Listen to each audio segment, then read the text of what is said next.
Absolutely. So OPPRC started when New Orleans was the most incarcerated place in the world. We had over 6,000 people in our local jail, and we're down to 800 now. So that's a big decrease. And a lot of that happens through advocacy efforts, really pointing to the root cause of problems. And a lot of times the root cause is not what people think. It's actually poverty, lack of housing, and education. So throughout the years, we've worked with partners to change the city's policies around who they arrest and why.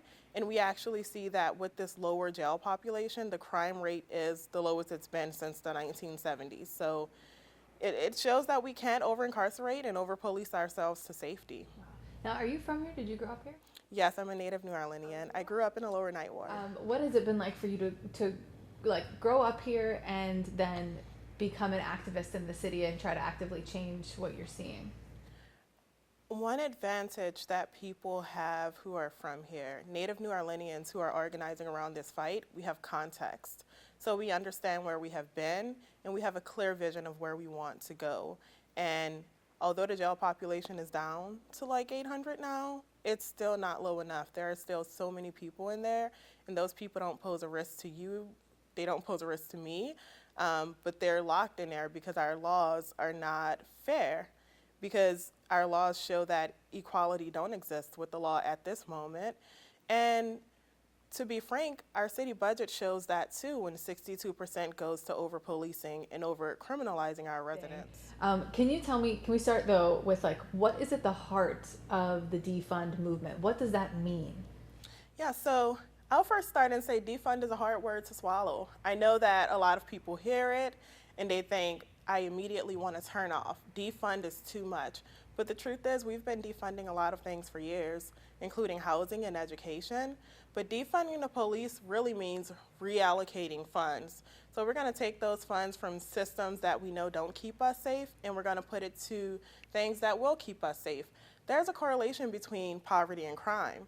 So if we handle poverty, we automatically reduce crime. Are there specific areas where you would like to see that money reallocated to? Absolutely.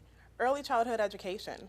Early childhood education has the best payoff that we could imagine. Housing. So we're in the middle of a global pandemic. And the truth is, a lot of people have been out of work. Eviction court just reopened this Monday, and people are going to suffer because landlords are already filing for evictions. So a lot of us are at risk right now. And what will happen if there's an uptick in the homeless population? That's the city's way of making resources limited. So we have a lot of homes, but if people can't live there because they can't pay their rent, because they've been out of work for a global pandemic that they didn't start, like we don't have a role in this. We're just trying to live our best lives. So if people are on the streets, what do we think is going to happen with crime? There's going to be a struggle for survival. So with 62% of our budget going to over-policing our residents, we can really shift that to housing, and we can support families. We can support early childhood education. Louisiana is dead last when it comes to education. So that's probably something we want to put our money into. Can you explain that 62% a little bit? Because when I was kind of crunching the numbers, it was like more like 27 directly to the police department, but I imagine there's probably other things that you're grouping in there, right? Yeah, absolutely. So when we say 62%, we mean all of the systems for the criminal legal system. So the police and the sheriff. We have a massive new jail, and the sheriff is also on a path to building another jail. So when we say 62, we're talking about 62% of our city funds spent to cage people we love and to over-criminalize marginalized communities. People enter the criminal legal system through the police. And when we spend funds on policing, we take away from things we really need. So this phase 3 jail facility that our sheriff wants to build, that's a mental health jail. And we can't call it a mental health hospital. We can't call it a facility.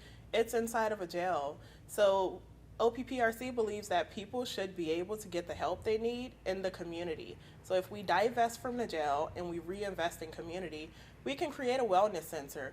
We can provide a continuum of care for people with serious mental illness outside of the jail. And I think everyone agrees that people should not be criminalized for being human. What would you say to someone who is really skeptical about whether or not this could work, and someone who is saying, we need cops now, we need to make arrests against, criminals? I would tell them, what has sending cops to hotspots done in the past? So we have areas with high crime, but we also see there's a lot of poverty there. So sending the police there to react to something that has already happened does not keep us safe. But being proactive, not with proactive policing, but with proactive care, can actually keep us safe. A lot of times people see someone on the street and that person may be having an outburst. That person has a serious mental illness and they call the police, they call 911. Police officers are taught to assess and arrest. They're not social workers, they're not case workers, and that's where we need our funds to go. We need to fund social workers. That's a field that's underfunded, and our social workers work really hard. And I'm sure a lot of police officers want to help the community, so there's not this dichotomy of you're a police officer or you don't have a job. There are other ways to help that are actually effective outside of arresting people.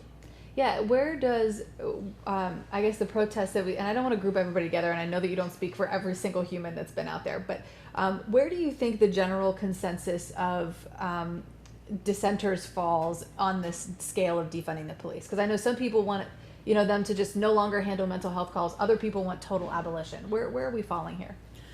So I think you're right that it varies for each group, but I think every group agrees that we need to invest in community. We all agree that we pay we pay New Orleans too much to police us, and the investment in community is really important right now. Some people might think this is like a totally radical idea. So, I mean, what do you say to those people? Well, it's not that radical, and the truth is the city has a budget deficit because of the coronavirus. And when we make cuts, we need to make those cuts in the right places, and that would be the police. There was a filing in the federal court just weeks ago that said if we build this new jail, we're going to have to cut much needed city services. Do we want to have houseless individuals because the city wants to build a new jail or the sheriff wants to build a new jail?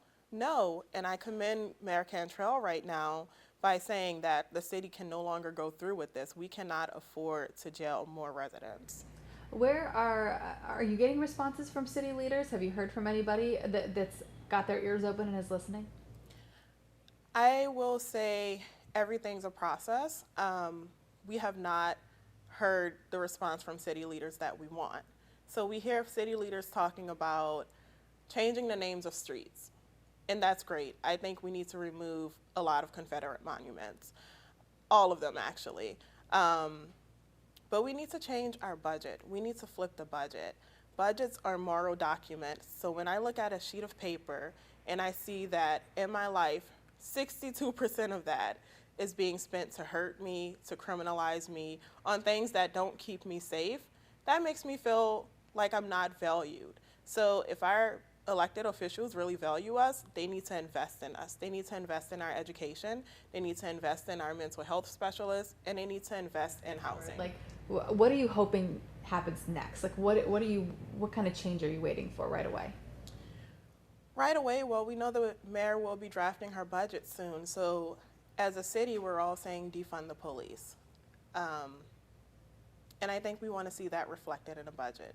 And we're committed to going to all of the budget hearings. We're committed to letting our voices be heard because our elected officials are there because we trust them to take care of us. So at this moment, we need them to show us that we didn't make a mistake, that we truly trust them for the right reasons, and that's to properly listen to their constituents and follow through on our requests to keep New Orleanians safe.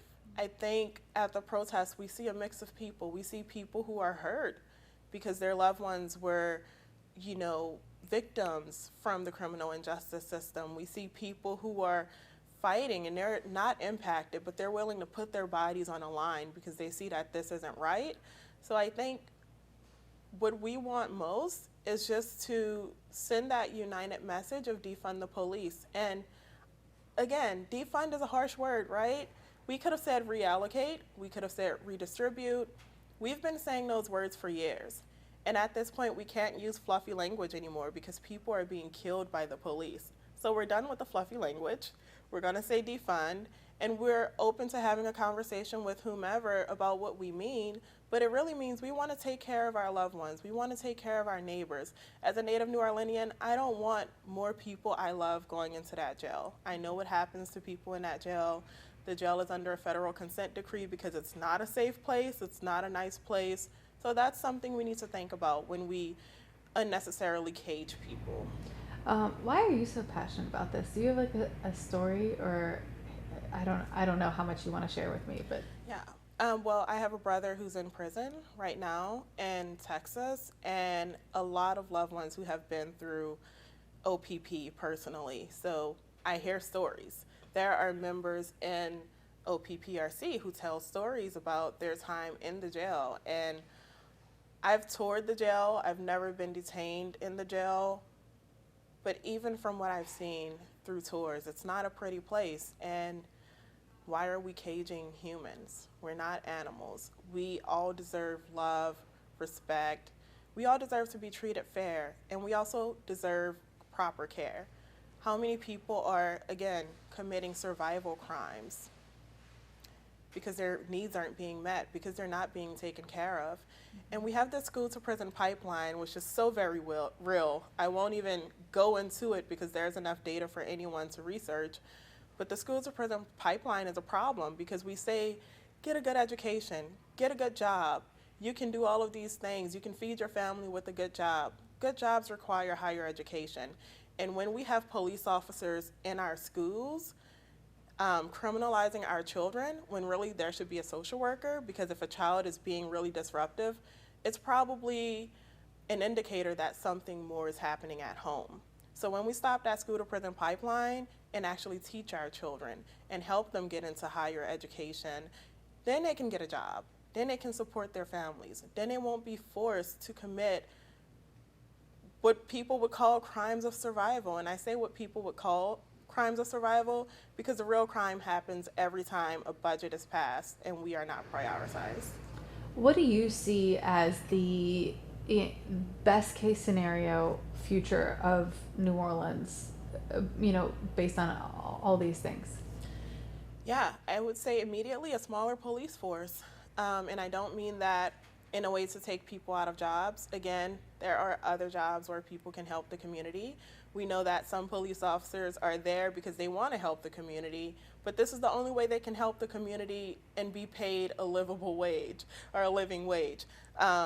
So I would say a smaller police force. I would say a city that's no longer paying for lawsuits for different criminal system actors. I would say a place where I can walk in Duncan Plaza and not see a lot of houseless individuals sleeping there every night, and a lot of houseless individuals having their items taken by the police every Thursday morning when there's a sweep. So the future of New Orleans for me would be one where people are liberated, where our needs are met, and where we're not criminalizing for acts of being human. All right. Is there anything I didn't ask that we should talk about? Yeah, I would say this is a fight that a lot of us care about, but it's also something that takes a little critical thinking. So there's research out there. OPPRC, we're always here. Like, we are the voice of the community. We have over 50 community partners, and when I speak, I don't speak for Sade. I really speak for what I'm hearing from my community, and we want care at this moment. If people want to get involved with the movement, they can look us up online, Orleans Parish Prison Reform Coalition.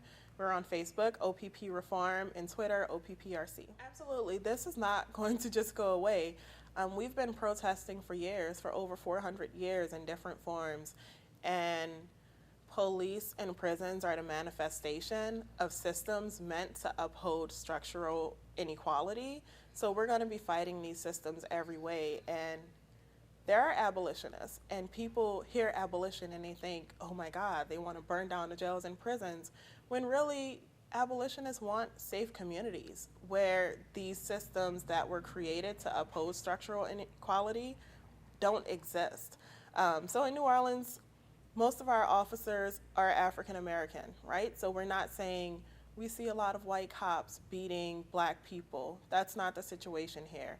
But we are saying this is a system that's harmful. So it's not a fight against individuals. I love my community, I love New Orleanians, but we're fighting against systems that have historically hurt us.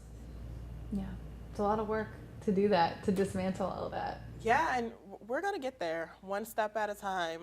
It took us many years to get there, and if we have to protest for many years to get out of this, we will. And we're not only going to protest in the streets, we're going to protest at City Hall, in council chambers.